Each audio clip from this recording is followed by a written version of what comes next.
잘 보이시나요? 네, 보입니다. 네. 그럼 시작하도록 하겠습니다. 저는 챕터 9를 맡았고요. 챕터 9는 세포 배양과 가시화 그리고 세포 기능을 교란하는 거에 대한 내용을 담고 있습니다. 일단 그런 내용들을 하기 전에 첫 번째로 우리 몸의 구성에 대해서 간단하게 알아볼 건데, 일단 우리 몸이 제일 작게 나눴을 때 처음에는 이제 원자로 구성이 되어 있고요. 그 다음에 이 원자들이 모여서 분자 DNA 같은 분자가 되고, 그 다음에 이 DNA 같은 분자들이 모여서 어, 세포 단계에 이르면 하나의 세포가 구성되게 됩니다. 이 세포들이 모여서 조직을 이루고, 이 조직들이 모여서 하나의 기관, organ을 이루고, 그 다음에 이 기관들 여러 개가 모여서 하나의 어떤 역할을 하는 소화나 뭐 배설이나 이런 역할을 하는 기관계가 되게 됩니다. 그리고 이런 기관계들이 모여서 하나의 개체를 구성하게 됩니다. 다음은 이제 우리 몸의 아까 여기 슬라이드에서 시스템 레벨에 해당하는 그런 기관계들 11개에 대해서 간략하게 설명을 해볼 건데, 일단 첫 번째로 나와 있는 거는 인테그멘터리 시스템이라고 해서 이제 피부계가 나와 있습니다. 피부계는 일단 피부와 관련된 머리카락, 손톱 이런 관련 구조들로 구성이 되어 있고, 그 다음에 여기 기능을 보시면 피부 기능에는 신체를 일단 기본적으로 보호하는 기능, 그리고 뭐 체온을 조절하거나 노폐물을 제거하는 이런 다양한 역할을 맡고 있습니다. 다음은 머스큘러 시스템 근육계입니다.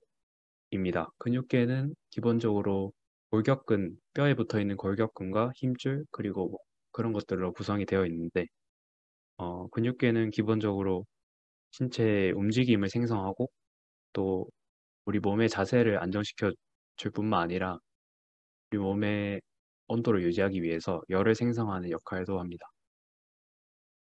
그 다음은 스켈레터 시스템 골격계입니다. 골격계는 뼈와 관절, 연골 이런 것들로 이루어져 있는데 골격계는 신체를 지지하고 보호하는 역할 그리고 우리 몸의 움직임을 이제 부드럽게 할 수 있게 보조하는 역할을 하고요. 그 다음에 이외에도 혈구 생산 세포를 수용해서 피를 만드는 데도 중요한 역할을 합니다.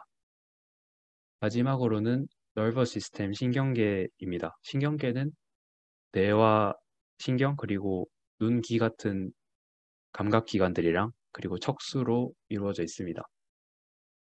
신경계는 외부에서 신경 자극을 받았을 때 신체 활동을 조절하는 역할을 하고요. 그다음에 이때 이제 신체 활동을 조절을 하는 거는 근육 수축이나 호르몬 분비를 통해서 반응함으로써 신체 활동을 조절하게 됩니다. 다음은 엔도크라인 시스템으로 내분비계입니다. 내분비계는 이제 호르몬을 분비하는 분비샘과 호르몬 생성 세포로 구성되어 있습니다. 그래서 내분비계는 내분비샘을 통해서 표적기관에 호르몬을 전달하고 그다음에 이런 호르몬 전달을 통해서 전체적인 신체 활동을 조절하는 역할을 하게 됩니다. 그 다음은 림프계와 면역계입니다. 림프 면역계는 림프액, 림프관, 비장, 흉선, 림프절 등 여러 가지 기관으로 구성이 되어 있는데 이 기관계가 하는 역할은 일단 어, 우리가 소화관에서 혈액으로 지질을 운반할 때 림프계를 활용해서 지방을 운반하는 역할을 하고 그 다음에 우리 몸에 들어온 병균에 대항하는 림프구들이 성숙하고 증식할 수 있게 하는 게 그 면역계의 역할입니다. 그 다음은 카디오베스큘러 시스템으로 순환계입니다. 순환계는 어, 혈액과 혈관, 심장으로 이루어져 있는데 기본적으로 심장 박동을 통해서 심장에서 혈액을 온몸으로 운반하는 역할을 하고 그다음에 이 과정에서 영양분과 노폐물을 혈액을 통해 운반하는 역할을 하게 됩니다. 마지막으로는 레스피레터리 시스템으로 호흡기입니다. 호흡기는 후두, 인두, 기관지, 기관, 폐로 이루어져 있는데 어, 호흡기는 일단 들숨과 날숨을 통해서 산소는 흡수하고 CO2는 외부 공기로 다시 배출하는 역할을 합니다. 그리고 또 소리를 내는 역할도 담당합니다. 다음은 다이제스티브 시스템 소화계입니다. 소화계는 일단 기본적으로 음식물이 지나가는 입과 식도, 위, 그리고 장 이렇게 소장, 대장 이렇게 이루어져 있는데 그 외에도 소화에 간접적으로 관여하는 침샘, 간, 쓸개, 이자 이런 것도 어, 소화계에 포함되는 기관들입니다. 그래서 소화계는 음식물을 물리적, 화학적으로 소화하고 영양분을 흡수하고 대변을 배출하는 역할을 맡습니다. 그 다음은 유리너리 시스템으로 배설계인데 배설계는 흡합과 요도, 보중관, 방광 이런 것들로 되어 있습니다. 배설계는 우리 몸에서 노폐물을 모아서 오줌을 생성하고 보관했다가 배설하는 역할까지 맡고 있습니다. 다음에 마지막으로는 리프로덕티브 시스템 생식계입니다. 생식계는 정소, 난소 같은 생식선이랑 그에 관련된 여러 가지 기관으로 이루어져 있는 하는 역할은 생식세포, 정자, 난자를 생성하고 이들을 운반하고 그 다음에 성호르몬을 분비하는 역할을 맡고 있습니다. 이렇게 해서 11개의 기관계에 대해서 간단하게 알아봤고 우리 몸의 이제 조직에 대해서 여기 나와 있는 우리 몸의 조직에는 이렇게 여러 가지 종류가 예를 들면 혈압 조직, 그리고 근육을 이루는 근육 조직, 그리고 피부를 구성하는 상피 조직, 그 다음에 혈액을 구성하는 혈구, 혈액 조직, 뼈를 구성하는 뼈 조직, 그리고 신경 조직, 지방 조직, 연골 조직 이런 것들이 우리 몸에 존재하는 여러 가지 조직들이라고 할 수 있습니다. 여기는 이제 스템셀이라고 해서 줄기세포가 나와 있는데 줄기세포는 이제 간단하게 이야기하면 아직 분화가 되지 않아서 어떤 역할을 부여받지 못했는데 다른 세포로 이제 언제든지 분화될 수 있는 세포로 그거를 이제 줄기세포라고 표현합니다. 그래서 이 줄기세포가 생식세포도 될 수 있고 지방세포도 될 수 있고 신경세포도 될 수 있고 이렇게 다양한 역할을 하는 세포가 될 수 있는 거라고 이야기합니다.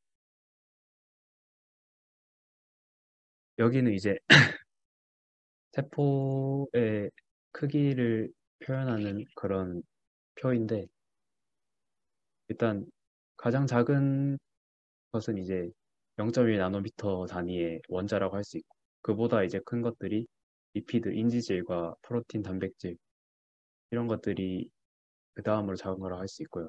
그 다음은 이제 미토콘드리아나 미토콘드리아 같은 세포 소기관이 이제 그 다음으로 작은 마이크로미터 단위에서 관찰할 수 있는 그리고 그 다음에 동물세포와 식물세포는 10마이크로미터에서 100마이크로미터 정도 크기로 광학 현미경으로 관찰할 수 있는 그 정도 크기가 됩니다. 뒤에는 이제 세포와 달걀과 뭐 이런 것들을 비교해 나는 거는 그냥 넘어가도록 하겠습니다. 어, 이제 셀 컴포지션이라 해서 세포의 구성에 대해서 여기 이렇게 그림이 그려져 있는데 이거는 그 9-2 PPT에서 뒷부분에 자세하게 얘기가 나와 있길래 그때 설명을 하는 걸 봤습니다. 그래서 어, 이런 세포 소기관들을 관찰할 때 우리가 형광현미경이란 걸 써서 할 수가 있는데 형광현미경을 써서 여기 위에 보시면 일단 그 전에 형광현미경은 세포에 존재하는 어떤 형광 물질이 있을 때 그 물질이 특정 파장의 빛을 흡수했다가 긴 파장의 빛을 이제 방출하게 됩니다. 그거를 이제 이미지화해서 나타낸 게 형광현미경의 이런 이미지들이고요.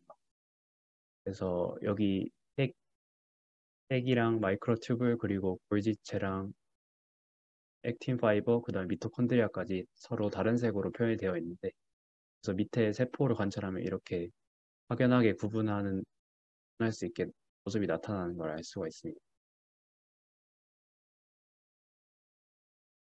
그 다음은 이제 세포의 구성인데 세포는 일단 70%가 물로 구성이 되어 있고 그다음에 그 다음으로 많은 것들이 15%를 구성하고 있는 단백질입니다.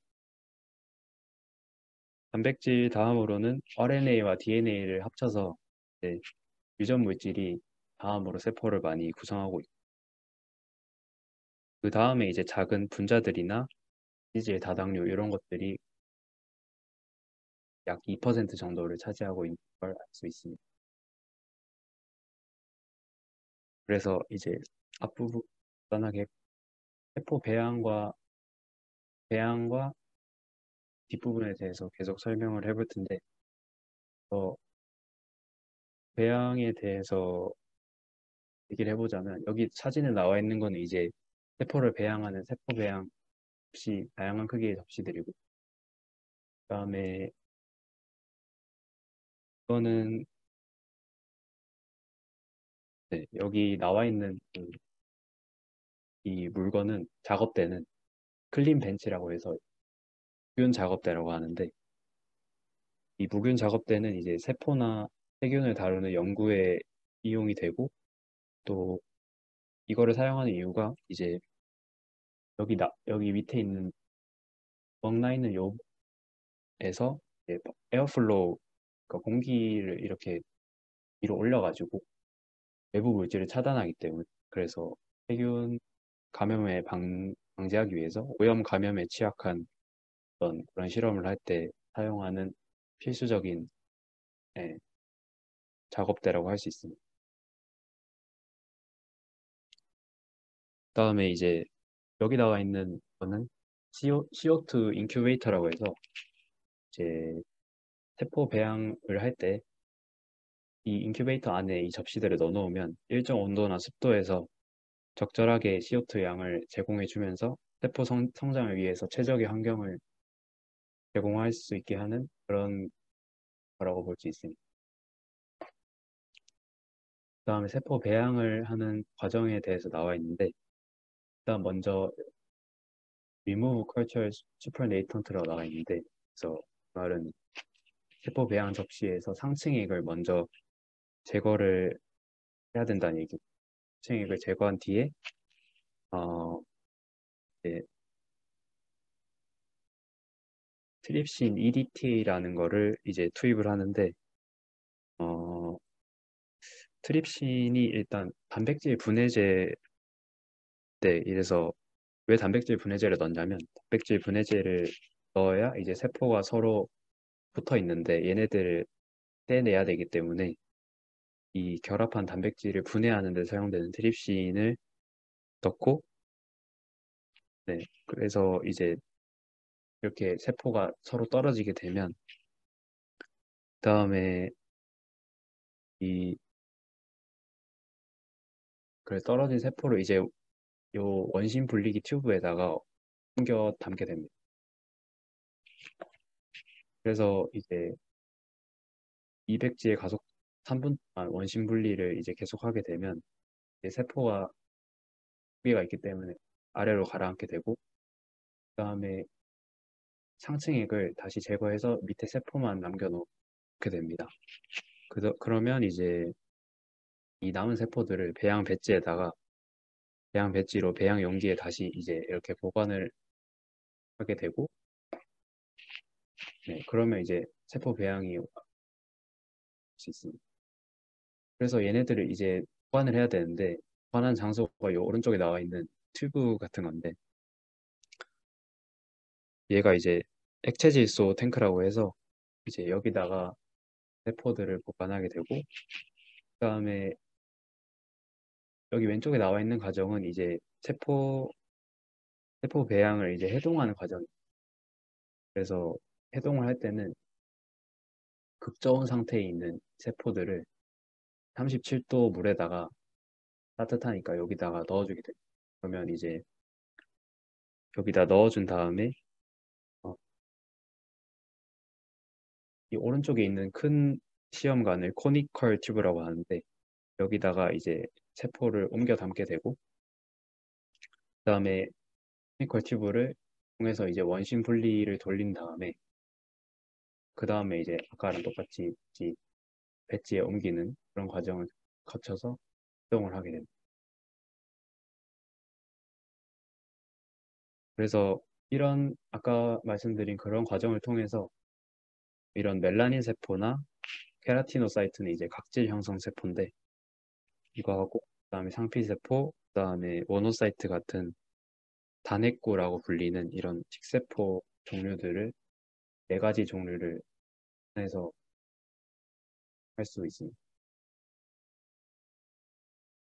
이 사진은 지방세포의 분화 과정이고요. 그래서 왼쪽이 지방세포가 분화하기 전의 모습이고 분화를 하고 난 뒤의 모습.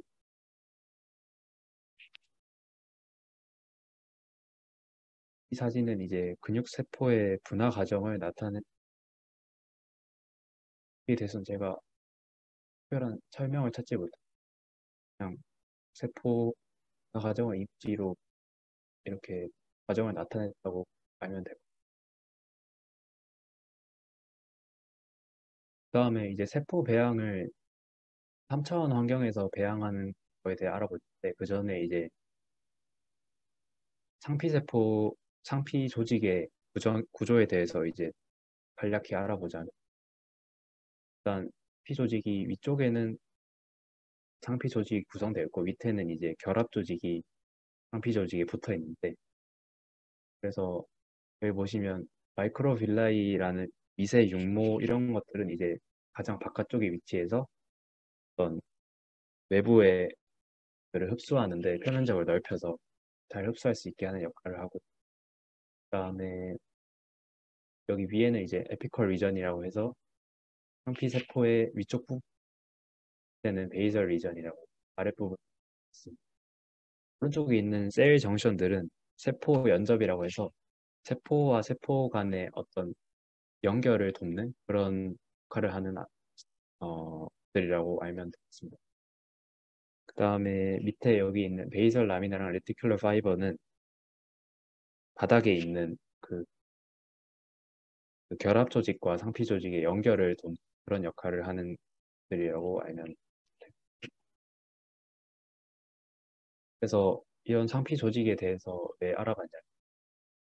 상피 조직과 결합 조직 이거를 이제 모방해서 우리가 3D 그러니까 3차원 환경에서 서를 배양하는 걸 알 수가 있는데 이렇게 배양 접시에다가 한 겹의 여기서는 이제 MDCK 셀이라고 MDCK 세포를 이용했는데 이 세포는 이제 보통 상피 세포 연구에 많이 사용되는 그래서 사용된 거.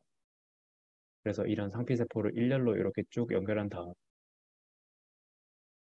다음에다가 아까처럼 베이절 라미나를 필터랑 얘를 붙여놓고 그래서 이런 환경에서 이제 MDCK 셀을 계속 배양하는 그런 거라고. 그 다음에 이거는 콜라겐 커피 글래스라고 해서 이제 2D 환경에서 세포를 배양하는 거를 나타낸 거고 오른쪽은 이제 콜라겐 젤이라고 해서 이렇게 3차원 안에서 세포를 배양시킨 그런 우리를 이제 비교해서 볼 수 있는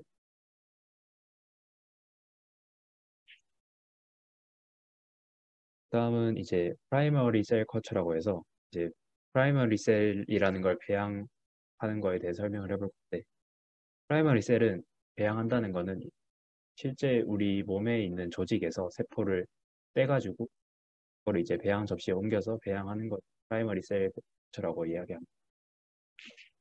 그와 반대되는 게 이제 셀 라인이라는 건데 셀 라인은 이제 우리 몸에서 직접 뗀 게 아니고 이제 인위적으로 세포를 그냥 배양 접시에서 배양하는 거. 그 차이점이 여러 가지가 있는. 일단 프라이머리 셀은 우리 몸에서 뺀 거인 만큼 이제 세포 분열이 제한적이고, 하지만 셀 라인은 이제 세포 분열 반대로 일어날 수 있고, 그다음에 프라이머리 셀은 생체 내 환경과 닮아 있어서 비보 컨디션이 가깝다 뭐 이렇게 얘기하는데, 셀 라인은 시험관에서 자라는 비트로 컨디션이랑 유사하다고 할 수 있습니다. 그다음에 프라이머리 셀은 염색체 변형이 적지만 셀 라인은 세포 분열이 무한대로 일어나는 만큼 변형이 많고, 그리고 어, 프라이머리 셀은 데이터 신뢰성이 높지만 이제 배양을 할 때 유지가 어렵고 복잡하다는 단점이 에 반해서 셀 라인은 반대로 데이터 신뢰성이 낮지, 세포를 유지하고 배양하는 과정이 쉽다는 그래서 이거는 프라이머리 셀을 배양하는, 사실 제가 이 전체 과정을 잘 어떤 걸 정확하게 나타낸 건지는, 이 앞부분에서 프라이머리 컬처 배양 단계에서는 체 셀의 양이 폭발적으로 늘지 않는 것이, 셀 라인의 과정에 의 양이 많이 증가하는 것. 그리고 트랜스포메이션 세포의 변형이 일어나서, 예를 들면 종양세포처럼 부화가 되면서 사멸되기 때문에 원래는 파란색처럼 이렇게 부가 줄어야 되는 세포나 그런 것들을 멈추지 않게 계속 늘어나는 기하급수적으로 수가 있습니다. 그다음에 이거는 G세포에 대한 이야기인데, G세포에서 이제 처음에 이니셜 로스 오브 포텐셜이라고 해서 이제 성장을 이제 잃고 노화되는 과정에서 배양의 속도가 느려지는 것을 확인할 수가 있습니다. 세네센스가 이제 세포 노화라는 건데, 이 과정에서는 이제 성장 속도가 굉장히 낮았다가 이때 이 뒤에는 이제 자발적 변형을 통해서 이 세포가 이제 셀 라인이 등장하면서 이제 분열을 멈추지 않고 계속 무한대로 하면서 다시 성장 속도 올라가는 그런 거를 확인할 수 있습니다. 그래서 일단 9-1은 여기서 띄어서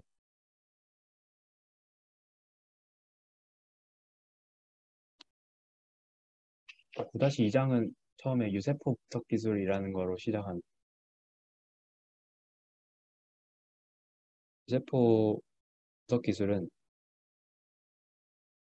어떤 데 사용되냐면 세포 크기나 이제 내부가 어떻게 조성되어 있는 이런 특징들을 조사하고, 마지막으로는 그를 특정 세포 분리하고 이렇게 여러 가지로 나누는데 좀 더, 첫 번째로 유세포 분석 기술의 과정을 설명한, 세포를 하나씩 이렇게 1번 옆에 그림처럼 하나씩 통과를 시키고 여기다가 레이저를 쏴줍니다. 이제 레이저를 레이저가 이 세포 하나의 조사가 되게 되고, 그다음에 레이저가 이제 굴절이 돼서 나아간 빛들이 두 가지 디텍터에 들어가게 되는, 스캐터 라이트 디텍터는 이제 세포의 크기와 모양을 감지하는 그런 디텍터, 그다음에 플로레센트 라이트 디텍터는 세포의 형광 물질을 감지해서 이제 나타낸 그런 거라고 볼 수 있습니다. 그 다음에 이렇게 디텍터를 지나게 된 세포는 이제 전기장을 통과한 다음에 전하를 가지고 있는 정도에 따라서 여러 가지로 분리가 되기 위해서도 때문에 세포에는 이렇게,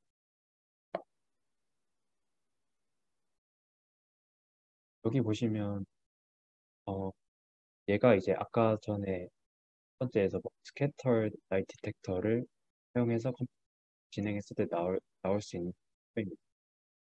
여기 있는 뉴트로필이랑 모노사이트랑 모노사이트는 각각 이제 한국말로 하면 호중구, 단핵구, 림프구라고 해서 백혈구의 여러 가지 종류들인데 얘들을 이제 가로축으로는 셀의 크기 그리고 페어축은 이제 셀의 과립도라고 해서 세포의 어떤 특성을 나타내는 척도를 이렇게 세로 축으로 있습니다. 그래서 아까 그 디텍터를 이용하면 그 디텍터를 이용하면 이렇게 점을 찍었을 때 과립도와 세포 크기에 있어서 각자 뚜렷한 특징을 보이면 이렇게 세 가지 세포를 수 모습을 볼 수 있습니다.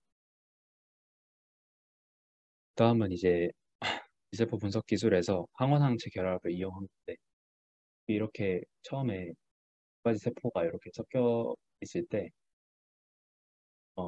이제 형광물질을 달고 있는 항체를 여기다 투입을 시켜주면 이거에 대한 항원을 가진 세포만 항체와 이제 결합을 하게 됩니다. 이제 얘를 이제 유세포에 넣었을 때 레이저를 비춰주면 이 형광물질에서 또 방출된 빛이 디텍터에 가게 되고 디텍터에서 이제 일을 해서 세포에 대한 정보를 얻을 수가 있습니다. 그리고 이제 아까 마지막으로 말씀드린 유세포 분석 기술의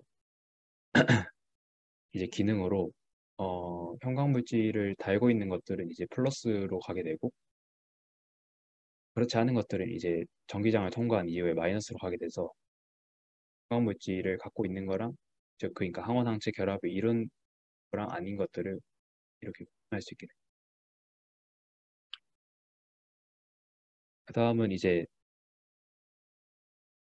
T세포와 T세포가 아닌 세포들을 계신데 유세포 분석 기술에서 그 가로축은 빨간색 형광물질의 발현 정도, 세로축은 초록색 형광물질의 발현 정도인데 그래서 이 두 가지 형광물질의 발현 정도를 비교해서 이 두 가지 형광물질의 발현 정도 많을수록 CD3랑 THY 1.2가 많아서 얘네들이 이제 T셀이라는 것에는 증거라고 볼 수 있습니다.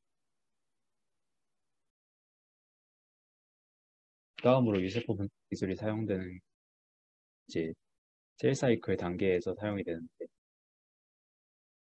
어떻게 사용이 되냐면 이제 오른쪽 B의 표를 보시면 그래프를 보시면 가로축이 형광의 어떤 강도를 나타내는 그런 척때 형광의 강도가 높을수록 G2에서 M기 가장 높을 때 G2에서 M기의 세포라는 것을 알 수가 있고 그다음에 약할 때는 G0에서 G1까지의 단계의 세포들이 중간에는 이제 그 사이 단계인 S 페이즈에 위치해 있는 걸 알 수 있습니다.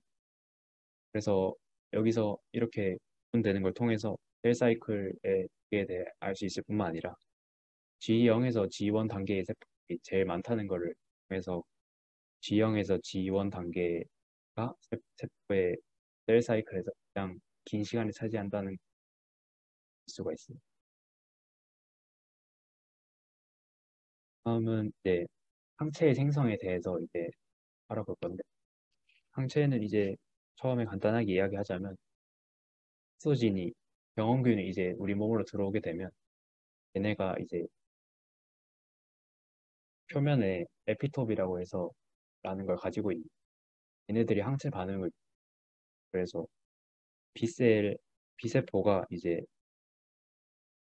항원 결합 부위 보시면 Y자로 생긴 얘를 가지고 에피톱과 반응을 하게 되고요. 그다음에 에피톱에 의해서 자극받으면 B세포가 플라즈마 셀이라는 세포 전환이 되는 걸 알 수 있습니다.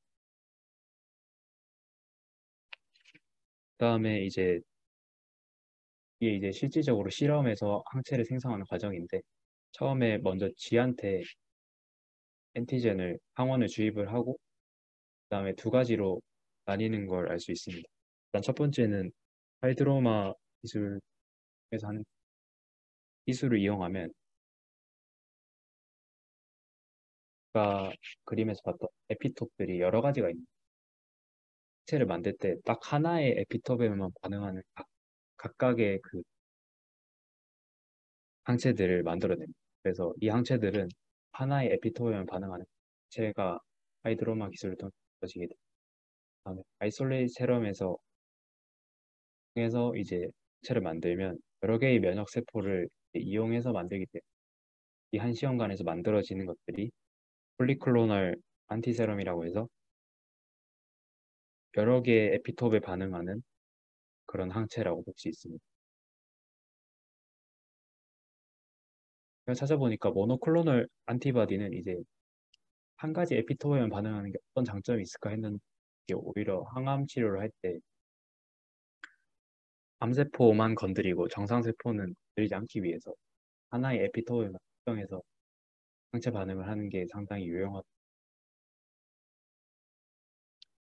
다음은 이제 모노클로널 엔티바디인데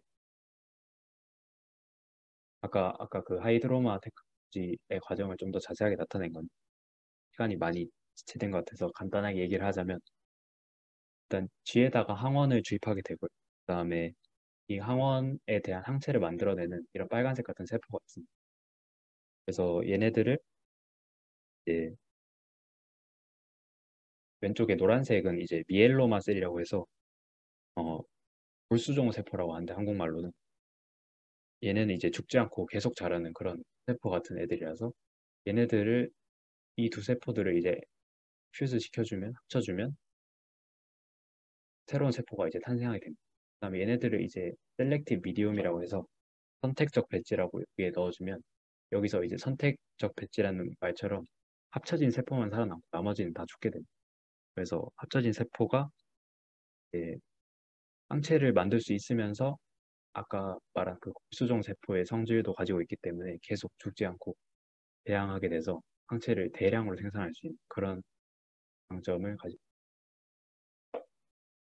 그다음 이제 현미경입니다. 현미경은 일단 여러 가지 구조물이 있는데 제일 중요한 거는 여기 있는 프로젝션 렌즈라고 해서 접안 렌즈가 있고 밑에 오브젝티브는 이제 대물 렌즈라고 할 수 있습니다.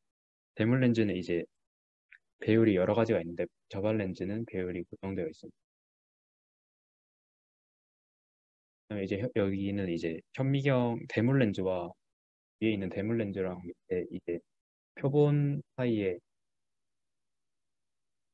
각도를 나타내는 알파라는 건데 이 알파각은 이제 어떻게 달라지냐면 렌즈랑 물체 간의 거리가 가까울수록 알파각이 커지고 렌즈 크기가 커질수록 알파각이 커집니다. 이 알파각이 커지면 뒤에 나와서 알겠지만 이제 해상도가 좋아져서 더 쟤를 자세히 볼 수 있는. 그래서 현미경은 그때 비율이 대물 렌즈 비율 곱하기 저발 렌즈 비율을 현미경의 배율이라고 표현합니다. 그다음에 이제 현미경의 해상도는 이제 해상도의 정의는 가까이 있는 두 물체를 구별할 수 있는 능력을 나타내는데 숫자로 나타내야 되니까 두 물체를 구별할 수 있는 최소거리 d를 이제 해상도라고 이야기합니다. d를 이제 수치로 사용하게 됩니다. 그래서 d는 이렇게 식이 나와 있는데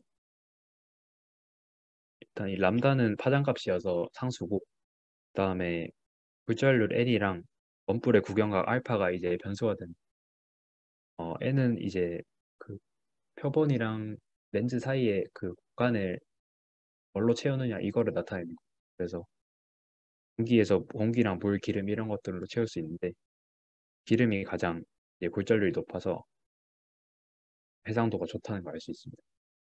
그다음에 아까 말했듯이 알파가 높아지면 D가 작아지면서 해상도는 좋아지는 걸 알 수가 있습니다. 현미경으로 연구를 할 때 표본을 준비해야 되는데 그때 사용하는 게 왼쪽에 커버 글래스랑 오른쪽에 슬라이드. 얘네들은 이제 어떻게 사용하냐면 첫 번째 슬라이드를 여기다가 이제 샘플을 놓습니다. 샘플을 놓고 여기 지금 불같이 떨어뜨리는 게 마운팅 솔루션이라는 건데 얘네들은 이제 커버 글라스랑 위에 덮는 커버 글라스랑 밑에 있는 슬라이드가 잘 붙을 수 있도록 도와주는 역할을 하고 얘네들을 뿌리고 그다음에 커버 글라스에서 그 다음에 이제 세포 염색입니다. 셀 스테이닝 단계인데 일단 첫 번째로 픽세이션이라고 해서 고정 단계를 거칩니다. 그래서 IHCFR이랑 ICC라는 걸 넣어서 서로 이제 고정을 딱 시켜주고 그다음에 0.2%의 트리톤이라는 거를 이제 10분 동안 넣어서 세포의 투과성을 높여줍니다.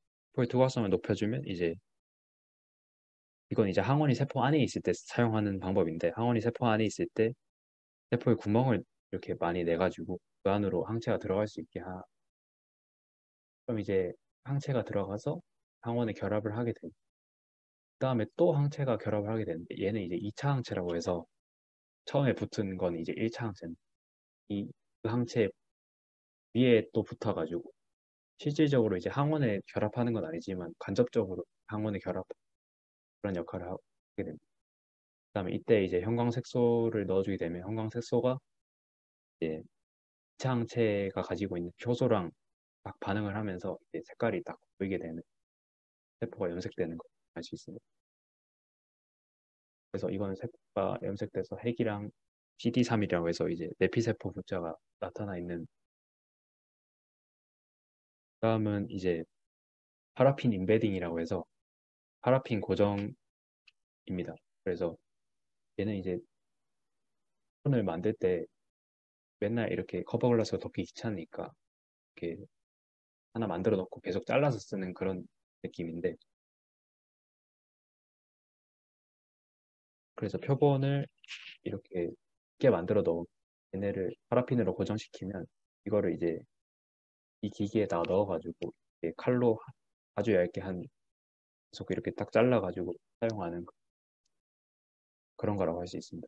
이걸 사실 제가 이렇게 자르는 거를 영상을 그랬었는데 시간이 없어서 그냥 넘어갔고 다음은 이제 H&E 스테이닝이라고 해서 이것도 다른 염색의 방법입니다. H&E에서 H는 이제 헤마톡실린이라고 해서 염기성 염료 중에 하나입니다. 얘네를 이용하면 염기성 염료니까 산성 분자를 이제 파란색으로 염색하는 그다음에 에이시딕타이는 산성 염료인데 이오시는 이제 에이시딕타이라고 해서 산성 염료 중 하나인데 친구는 이제 염기성 분자를 붉은색으로 염색하는 역할을 합니다. 그래서 여기 오른쪽 밑에 보면 튜머셀, 그러니까 종양 세포가 지금 파란색으로 굉장히 진하게 나타내는 거 볼 수 있는데 이거는 이제 파란색은 아까 말했듯이 산성 분자가 파란색으로 염색됩니다. 그래서 이게 왜 그러냐면 종양 세포에서 혈액 공급이 워낙 부족하다 보니까 산소가 부족하게 되고 이것 때문에 이제 산성을 종양 세포 껴서 이렇게 이 염색 방법을 통해서 종양이 우리 몸에 어디 있는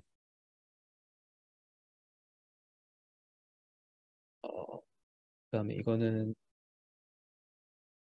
이뮤노 스테이닝이라고 해서 면역 염색이라는 건데 얘는 이제 아까 염색 방법 설명했을 때처럼 항체를 이용해서 항체와 염색을 함께 이용해서 이제 항원 항체 반응을 일으키고 그리고 형광색소를 이용해서 밑에 사진처럼 이렇게 표시를 하는 염색을 하는 그런 법이라고 알면 그 다음에 이제 형광 현미경으로 우리가 할 수 있는 게 세포 내 칼슘 농도를 이제 알 수가 있는데 오른쪽에 적혀 있는 퓨라 2는 이제 세포 안에 있는 칼슘에 결합하는 그 비율 측정 형광 염료라고 해서 얘를 사용해서 이제 그 세포 안에 있는 칼슘 농도 측정할 수 있습니다. 만약에 이제 세포 안에 칼슘이 결합돼 있다면 이렇게 나오는 형광빛의 그 파장이 가장 높게 나타나는 아니 그 빛이 가장 강한 파장이 이제 340 나노미터 정도로 나타나고 그다음에 칼슘이 없다면 Fmax에 이제 360 나노미터로 나타나서 이제 확연히 구분이 되기 때문에 칼슘의 양을 추정하는 데 도움이. 이 자료는 제가 찾아봤는데 사실 잘 이해가 안 돼서 혹시 좀 이따 끝나고 알려주실 분 있으면 알려주시면. 그 다음은 이제 형광현미경을 할 수 있는 다음 건데, 얘는 이제 형광 단백질을 이용해서 형광 현미경으로 관찰하는 방법을 설명하는 자료입니다. GFP 퓨전이라고 나와 있는데, GFP는 이제 그린 플루오레센트 프로틴으로, 그러니까 한국말로 하면 초록색 형광 단백질입니다. 그래서 얘의 그 GFP의 유전자와 우리가 특정 표적으로 삼은 그 단백질의 유전자를 둘이 합쳐 놓으면 둘이 합쳐진 단백질이 만들어지게 되고, 그리고 얘네들을 이제 나중에 관찰하게 되면 여기서 이제 미토콘드리아 유전자의 결합을 한 단백질 유전자의 결합을 했는. 그래서 미토콘드리아가 이렇게 딱 띄게 보이는 것수 있습니다. 여기 나와 있는 색깔들은 이제 GFP 말고도 사용되는 여러 가지 건강 단백질이라고 할 수 있고, 다음으로는 이제 컨포컬 마이크로스코피라고 해서 초점 현미경이라고 하는, 얘는 이제 어떤 데 사용돼. 왼쪽이 이제 일반적인 형광 현미경으로 봤을 때 보이는 모습입니다. 그래서 이 포컬 플레인이라고 해서 초점면이 이렇게 사각형으로 되어 있는데, 실제로 우리가 형광현미경으로 관측을 하게 되면 이미지드 볼륨이 이렇게 나와 있듯이 이게 가장 윗부분 아랫부분까지 다 이렇게 관측을 하게 되다 보니까 그냥 뿌옇게 보이는 단점이 있어요. 근데 초점 현미경을 이용하면 이렇게 딱 중간 단면만 볼 수 있게 해서, 네, 그래서 좀 더 정확한 관측을 할지. 그다음에 프렛은 이제 단백질 분자 간의 상호작용을 예측하는 방법인데, 어, 여기서 이제 TFP랑 YFP라는 단백질이 있는데, 형광 단백질이 있는데, 얘네 둘이가 이제 각자 흡수하고 방출하는 그 파장이 다릅니다. 근데 얘네 둘이 만약에 결합을 하게 되면 뒤에 이렇게 나와 있듯이 TFP랑 YFP에 달려있는 두 단백질이 결합을 하게 되면 칼모듈린이라는 이 중간 단백질이 이렇게 연결이 되게 되고, 그다음에 칼슘이 여기다가 이제 결합을 하게 되면 또 칼모듈린이 이렇게 풀어지면서 CFP에서 YFP로 프렛으로 이렇게 전달이 되게 됩니다. 에너지가. 그래서 원래는 440을 받았을 때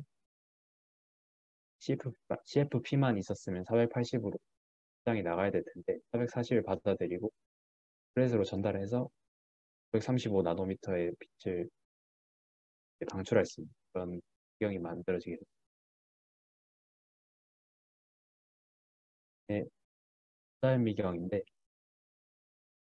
자연미경은 이제 간단하게 그냥 가시광선 대신에 전자선을 사용하는 것이 있고, 진공 상태를 유지해야 돼서 살아있는 샘플을 사용할 수 없고, 얘는 이제 면역 전자 현미경 검사라고 해서 아까랑 똑같은데, 아까 형광 현미경에서 항체 항원 반응 사용한 것처럼 항원 항체 반응을 똑같이 이용하는데, 대신에 얘는 이제 전자 현미경으로 관찰할. 그다음에 여기 있는 골드 파티클이 이렇게 어두운 점처럼 볼 수 있습니다. 다음으로 아까 설명을 이제 뒤로 미뤘던 이제 세포 소기관들에 대한 내용입니다. 1번은 이제 플라스마 멤브레인이라고 세포막이.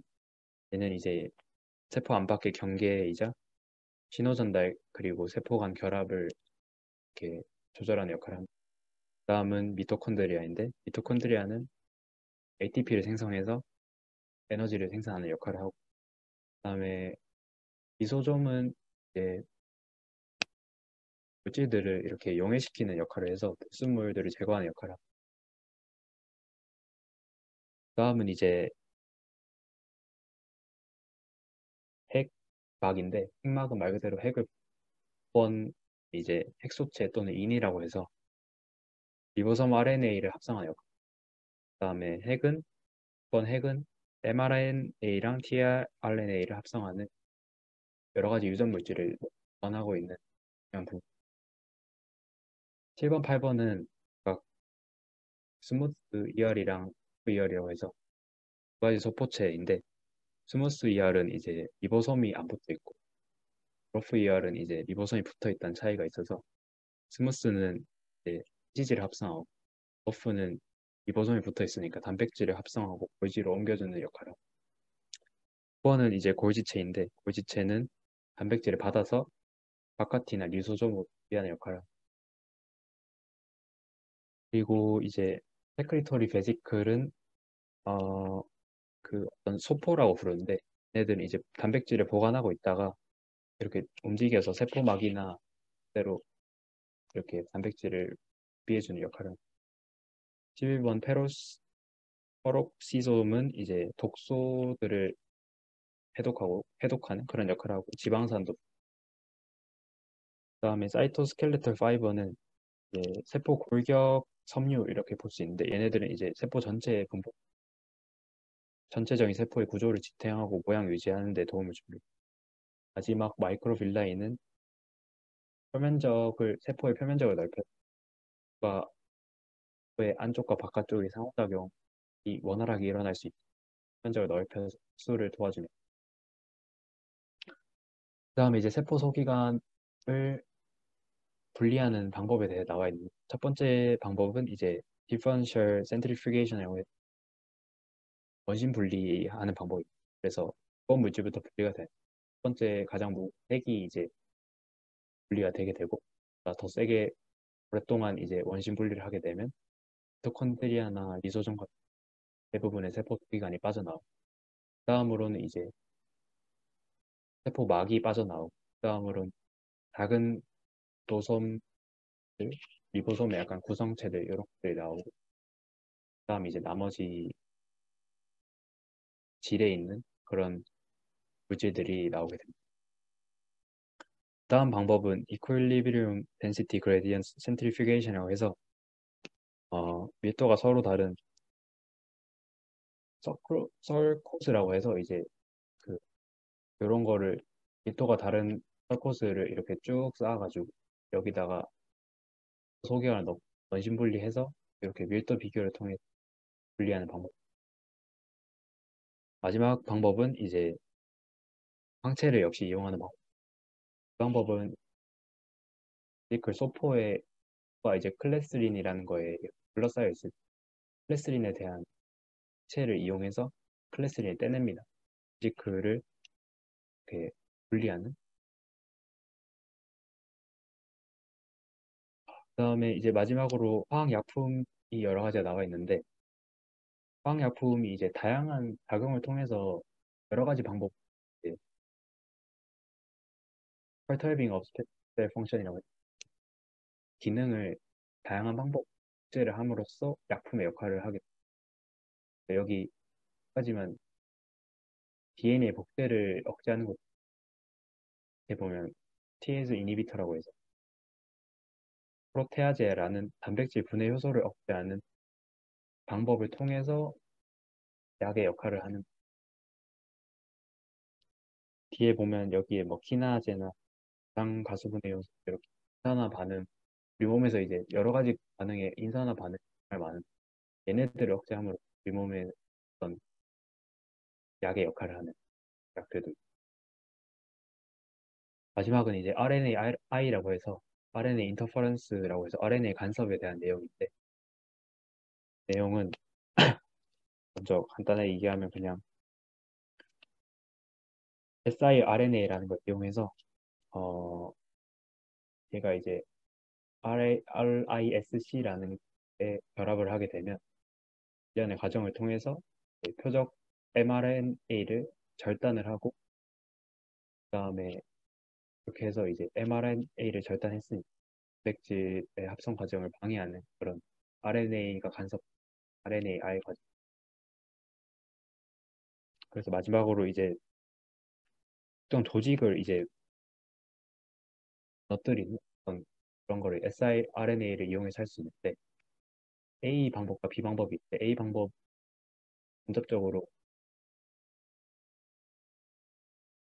두 세포가 이렇게 있을 때, 두 유전자가 있을 때, 발포라는 단백질을 UAS에다가 결합을 시켜서 그러면 이제 siRNA가 발현이 되게 되고 이 과정에서 RNA 간섭이 일어나면서 이게 무너지는 그런.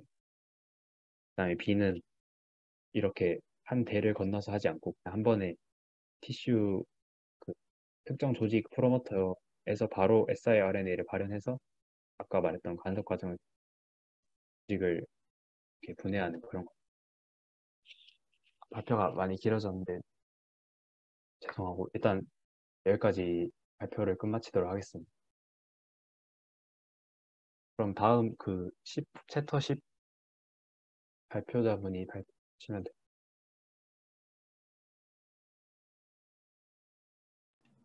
그 발표 넘어가기 전에 그 슬라이드 공유해 주시겠어요? 9-2장. 아, 네네. 그 센트리퓨지에서 여러 개 층 나오는 거 거기 슬라이드 한번 보여주시면 아, 잠시만요. 맨 아래쪽에서 한 5번째인가? 네, 요거요? 그거 보시면 그게 그레디언트가 수크로스라고 당류예요, 당류. 아, 네네. 네, 그래서 그걸로 수용액 만들어 가지고 층을 분리해 준 거고 그 수크로스가 이제 분리되면 글루코스가 하나가 나오거든요. 네네. 설, 이당류라고 설- 하더라고. 그렇죠. 설탕류. 그냥 설탕이라고 설탕물이라 생각하시면 되고. 아, 네. 그리고 그 퓨라투 그래프 아까 설명해 달라는 거 그거 보여주시겠어요? 아, 이거요? 예, 이거는 네. 어려운 게 아니고 그냥 간단하게 얘기해서 네. 그 칼슘이 바운드 되면 네네. 그 흡수하는 파장이 짧아지는데 그게 340 나노미터고 네. 칼슘이 바운드가 안 되면 380 나노미터인데 이게 바운드 되냐 안 되냐는 그냥 칼슘 농도의 차이인 거죠. 네. 그래서 칼슘이 들어왔을 때는 바운드된 폼이 증가해서 연두색이 위로 올라가고 바운드 안 된 거는 이제 줄어드니까 오렌지색이 떨어지는 거죠. 아, 두 개를 각각 보면 그래프가 두 개가 나오는 건데 두 개 네. 합치면 총량은 똑같겠죠? 아, 네네.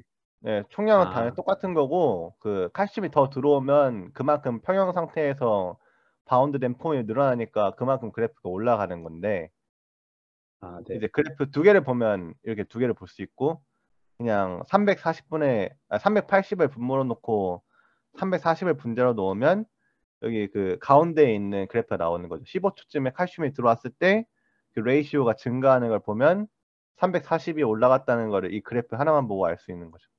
아, 네네. 그래서 특별한 거 아니고 그냥 그런 내용의 그래프였습니다. 네. 오늘 잘 준비해 주셨어요. 공유 중지하면 될까요, 이제? 네, 계속 진행해 주시면 될 것 같아요. 네. 아, 그리고 혹시 제 발표한 거 중에 궁금한 점 있으신 분 있으신가요? 질문 지금 해주시면 됩니다.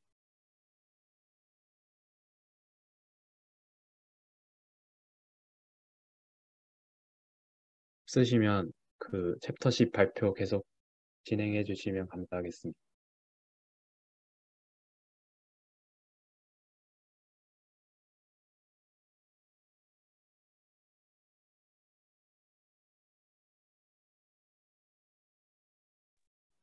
들리시나요? 네, 잘 들립니다. 네, 그러면은 10장 발표를 시작하도록 하겠습니다. 네, 저는 10장 발표를 맡게 된 김윤성이고요. 제 챕터 10에 대해서 발표를 시작을 할 건데, 제 챕터 10의 이제 주된 내용은 바이오멤브레인 스트럭처, 그러니까 생물의 세포막의 구조에 대해서 얘기를 해보도록 하겠습니다. 네, 우선은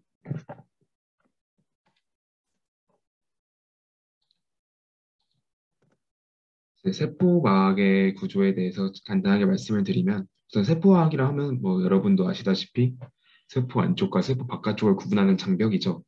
이런 세포막을 구성하는 것이 여러 가지 물질이 있는데 우선 이렇게 보시다시피 인지질로 이루어진 인지질 이중 증가, 그 사이에 끼어 있는 단백질, 그리고 탄수화물들이 있습니다.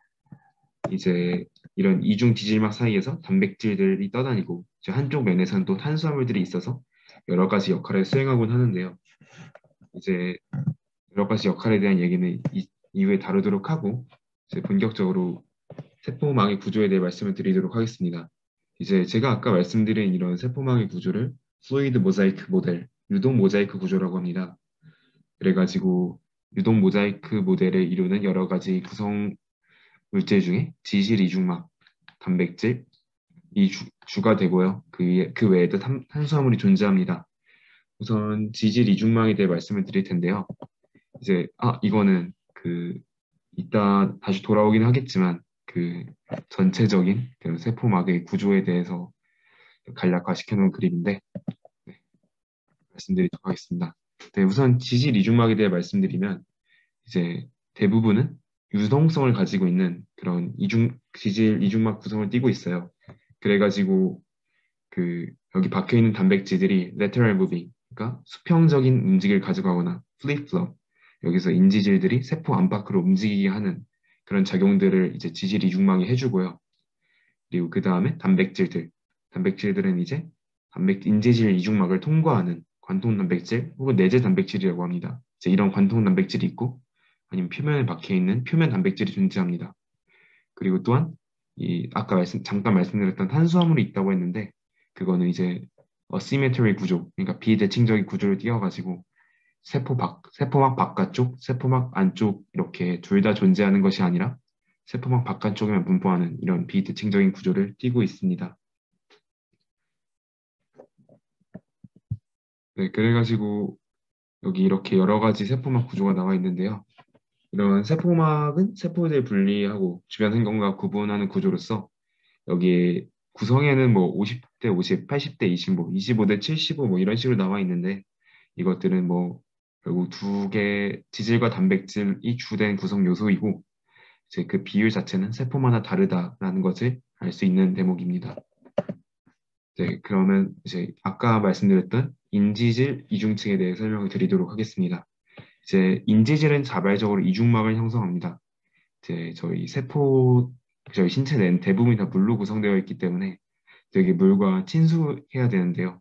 여기 보시면 뭐 인지질 이중막에서 이제 하나를 놓고 보시면은 polar head group 해가지고 극성인 머리 그리고 hydrophobic tail 해가지고 여기 물에 이 한글로 어떻게 하는지 모르겠는데 물에 그렇게 친화적이지 않은 그런 꼬리 해가지고 친수성인 머리와 친수적이지 못한 꼬리 해서 한 개의 인지질이 이런 식으로 구성이 되어 있는데 이제 극성 머리들, 친수성인 머리들이 이렇게 끝과 끝에 그리고 소수성인 머리가 이렇게 안쪽을 구성하면서 이제 물과 좀 더 친화적인 모양으로 자발적으로 이중막을 형성하곤 합니다. 이게 비단 이렇게 막 형태로 있는 것이 아니라 이렇게 여기 나와 있는 미셸이나 여기 나와 있는 리포솜처럼 구 형태로 이렇게 인지질이 구성되기도 하는데요. 이제 특히 이 리포솜 형태 같은 경우에는 이 안에 물질이 들어가 가지고 좀 물질 운반에 용이하게 사용되기도 합니다. 그래서 안쪽과 바깥쪽의 수용액을 구분하기도 하고요. 네, 그리고 여기 나와 있는 그림 같은 경우에는 planar bilayer이라고 하는데요.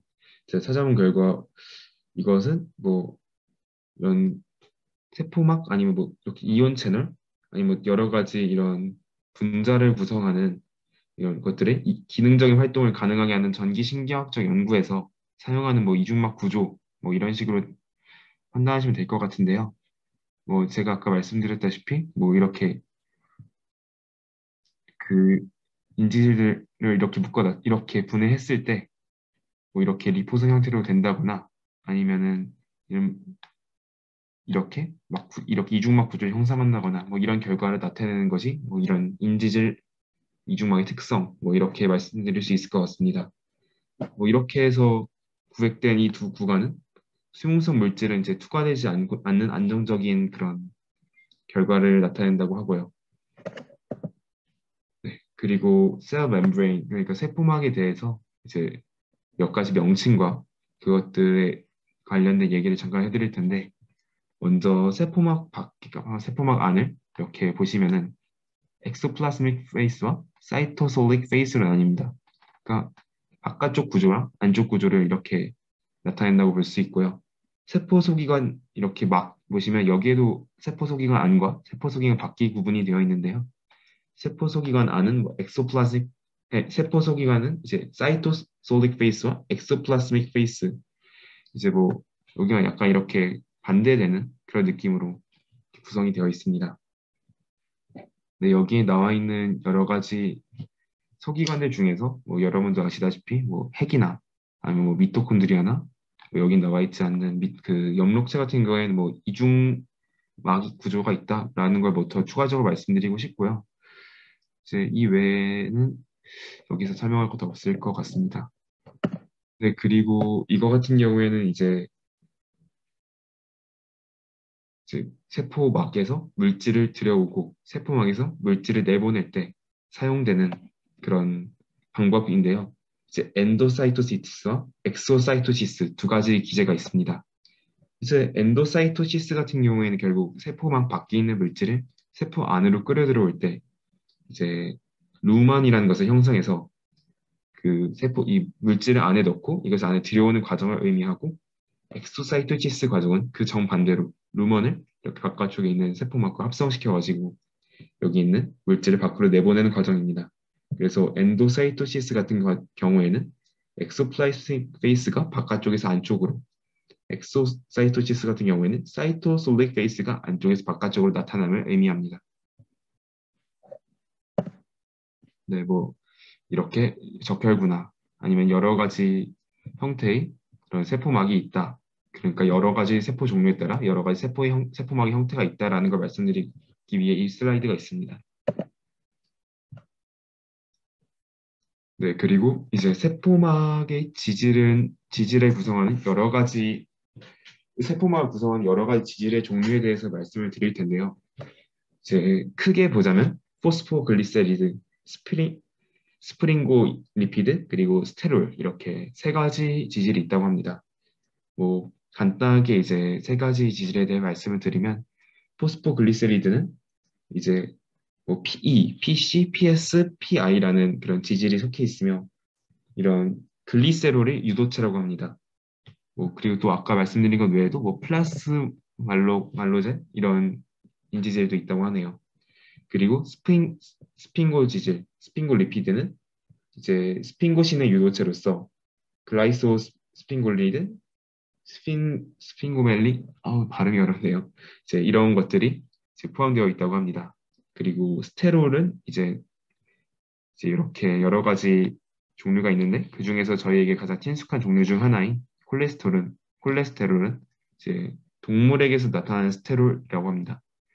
이제 이렇게 세포막을 이루는 주요 지질 세 가지에 대해 말씀드렸는데요. 이걸 뭐 다른 분류 기준으로 나타내면